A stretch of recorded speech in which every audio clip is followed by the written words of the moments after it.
So Eli and I are going to do a film noir bit for you. We really like this one a lot. Does anyone like film noir? Yes. Couple people. For those of you who don't know what it is, I want you to think of like an old black and white detective movie, all right? With the smooth jazz playing in the background, that type of thing. But the real cool part about this scene is you get a window into each of the characters' heads. You kind of get to hear the inner monologue. We're going to step out and give you little asides as to what's going on in our heads. So you'll catch on really quickly. That's about all the explanation I'm going to give you. Let's see. All I need is a setting for a film noir movie. It's a weird setting. The zoo. The zoo. That's perfect.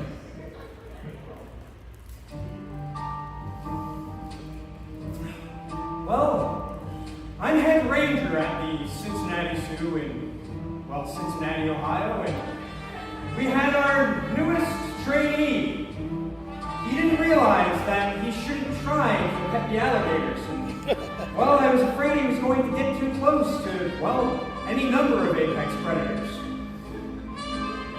Son, what did I say about sticking your hands in between the grapes and going, you'll never get this, you'll never get this? That it's not covered under the zoo's insurance policy. Correct. So I'm doing it at my own risk. No, it's not covered. We're still responsible for you. What if somebody else gets caught in it too? Well then, they were too slow. This guy was clearly the slowest of them all. I don't know how I was going to get it through his head that he was nothing but a liability. You are nothing but a liability.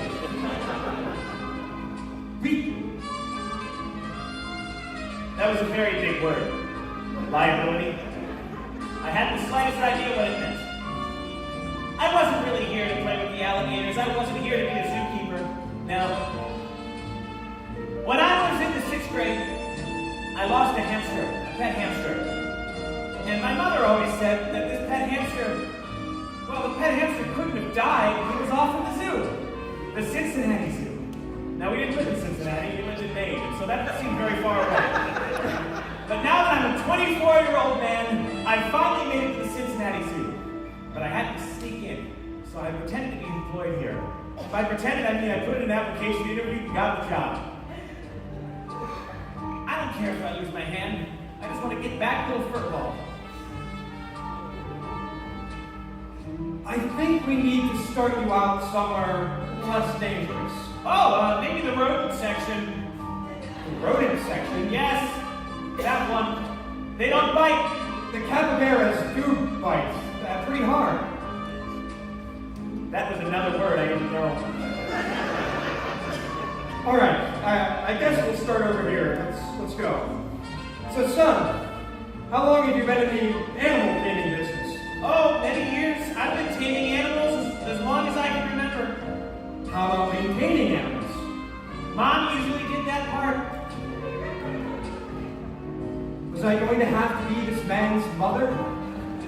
I was not going to coddle him.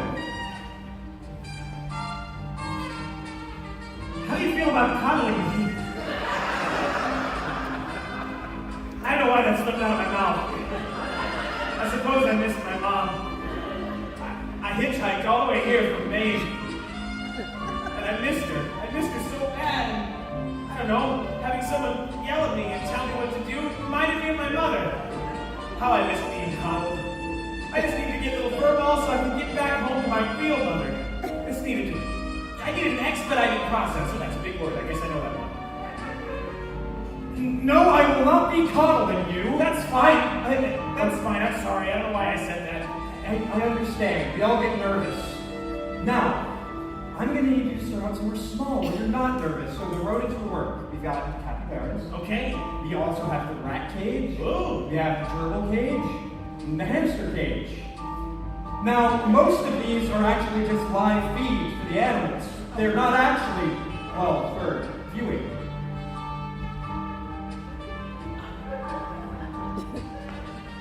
Furball could be dead. Impossible. Mother never would have sent Furball to the Cincinnati Zoo if she'd known that they would feed the little hamsters to, capybaras or incompetencies or whatever you say, liabilities. They all sounded scary, whatever those animals were. My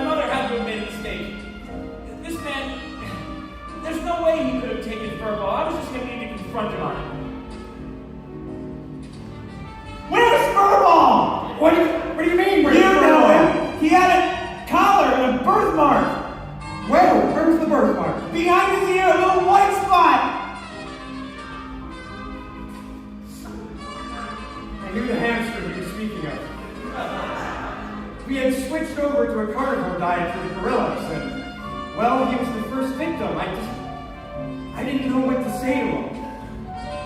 Do you even know what to say to me? I fed him to a gorilla. But it might not be too late. This was like 30 minutes ago.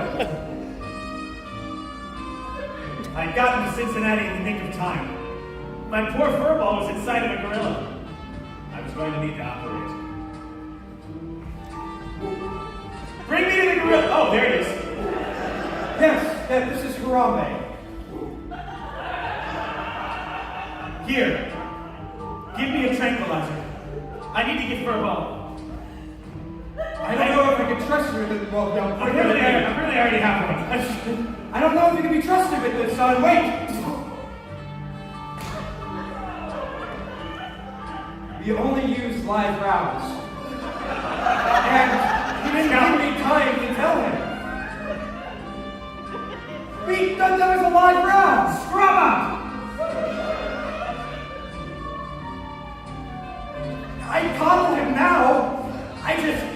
He was currently cutting open a gorilla. I was not trained for this. Clamp. Wait, is he still alive? Harambe, say something. You're torturing this poor animal. I'm not torturing. I'm doing it for furball. The ends justify the means. I watched a lot of General Hospital. That's how I knew all these words. I didn't really know what anything did. I was just yelling out things I heard on the show.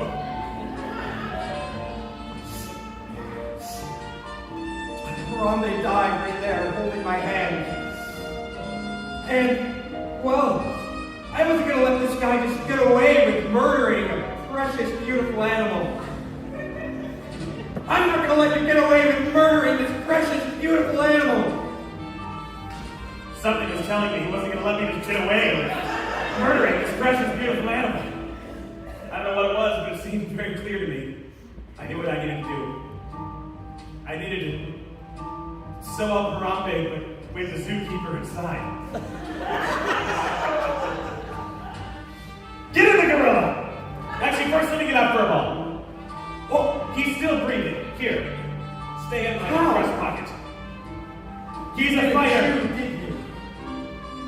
You wouldn't. Get in the gorilla! I did one of those excellent things. It should be easy. Well, there were worse ways to go. I guess I would climb inside of this gorilla and pretend to be him for the rest of my time in the Cincinnati Zoo. This is for the good kids. Get in the gorilla! Don't call scene. Mike, is this good enough? Oh, it's so wet here. Scene, that's enough.